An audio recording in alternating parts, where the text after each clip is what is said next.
Brand new poll out this afternoon, shedding light on the race for 2024. This from McLaughlin and Associates. Poll shows former President Trump leading Mr. Biden 43%, and a fairly large number, 10% of voters undecided, at least in this poll. That's right. And joining us now with their take on this and more, KDWN radio show host Steve Sanchez and host of the Eat, Drink, Smoke radio show, and Tony Katz today. Tony Katz, and Jessie Jane Duff is still here with us in studio. Steve, I'm going to start with you. We had a quick look at that poll. Any surprises there? No, I think actually it's probably greater, to be quite honest with you. But, I'm willing to take that.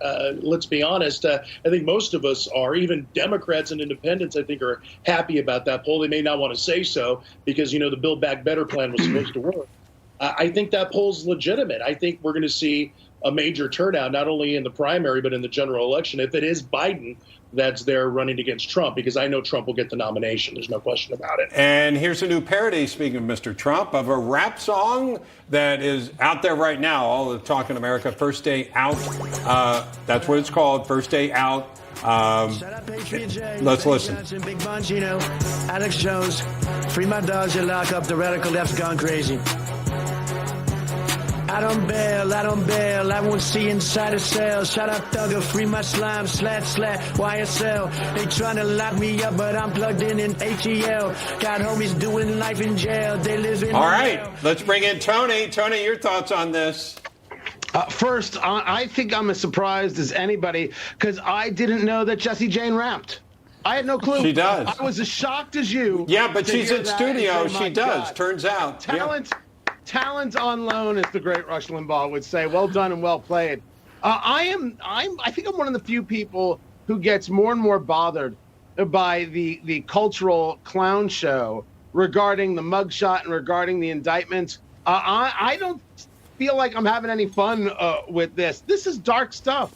This is a dark moment. Even for guys like me who aren't as sure as Steve that Trump wins a general election. I'm not never Trump. I'm not only Trump. I just want to win. But what's happening to Trump is obscene. And the idea that they can push for trials on March 4th, the day before Super Tuesday, and then, no, we won't do it for that trial, but we'll do it for this trial with Jack Smith. Everybody's screaming election interference. Everybody's screaming that this is gross. They're right. And it doesn't matter whether you like Trump or not. This is ugly stuff. And that mugshot, that's bad stuff for America. Yeah, Jessie Jane, I want to get your thoughts on this because actually a lot of conservative personalities out there, I'll say, have embraced this. It's by rapper High Res, of course. It's an AI version, but saying they think it's funny. In it, there are claims that Trump is innocent. So this has actually been embraced by a lot of conservative voices, or I should say pundits. Well, somebody like myself who's pretty plugged in on Twitter, I've seen more than one of these come across where they have redone very popular hip-hop rap songs.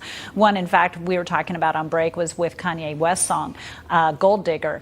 And I have to agree that Bob and I spoke about this, that it doesn't necessarily help Trump.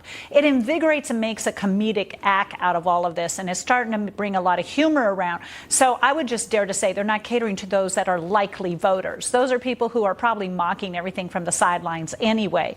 Those that are serious about this, they're not going to be convinced by watching some of these AI-generated hip-hop rap style songs to go vote for Trump. It's going to take a significant more than that. I will say, though, it is bringing a message to communities that probably were not normally following this and does provoke interest. Okay. So there are two other ways of looking at this. Communities that are interested will probably do a little more homework on it than otherwise not. Yeah. By the way, let's bring in this artist with has been very popular recently. You've seen Oliver Anthony. Well, it turns out he's blasting Fox News and the politicians for misusing or at least mischaracterizing his song, Richmond North of Richmond. Here's what he said. So, Governor DeSantis, why is this song striking such a nerve in this country right now? It was funny seeing it at the presidential debate because it's like I wrote that song about those people. You know, so for them to have to sit there and listen to that, that cracks me up. But it was funny kind of seeing the response to it. Like, that song has nothing to do with Joe Biden, you know? It's a lot bigger than Joe Biden. that song's written about the people on that stage, and a lot more too, not just them, but definitely them. Yeah, I would call it the heartland, Steve. You and Tony, you spend your time talking to, I don't want to use the term real people, but it seems like he tapped into something, rich men north of Richmond, but he's saying there, hey, you can be Republican and be totally out of touch. Steve. Yeah, no, I think that's exactly what he's saying. And I'll be honest with you. I look at Oliver Anthony in two ways. It's not going to be popular, what I say, but it's never popular, what I say. But I agree with him when he's talking about, those on the debate stage, Joe Biden. I agree with all. I do. But at the end of the day, he wrote this song for people to talk about. Let's be honest, no matter what he says. Can we turn down his audio? Let's listen to what Tony had to say. I couldn't hear. I heard Oliver. No, can we turn that? No. Yeah. Push pause on Oliver turn for a that second. off so we can hear Tony, please. We need a non-red beard in order to speak about this. Thank you so very much.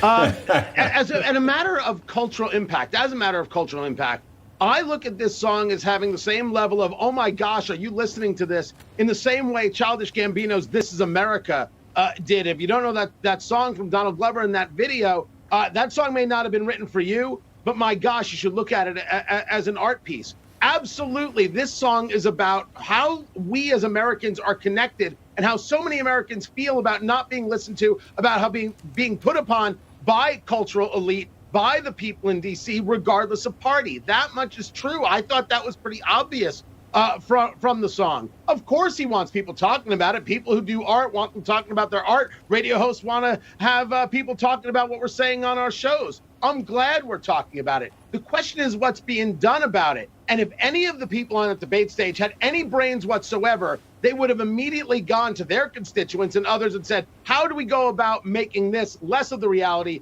and solving problems for people who feel just like him? That's something that none of them have done. Justice Jane, I see you nodding your head, but also I do want to point out that Oliver Anthony doesn't seem to want to be embraced as some sort of conservative mouthpiece. Mm-hmm. So that was a big assumption made. I thought his answer was spot on. He said this wasn't about Joe Biden. It was about the very people that are on that stage. Mm. They have become the elites.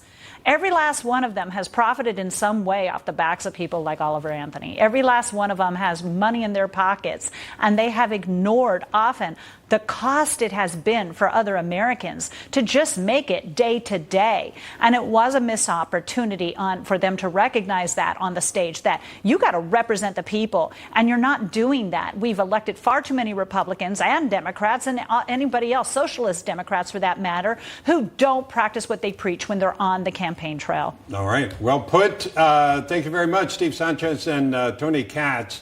And Jesse Jane, I think you're still with us. You've been with us for a while, and will continue to be with us. Coming up.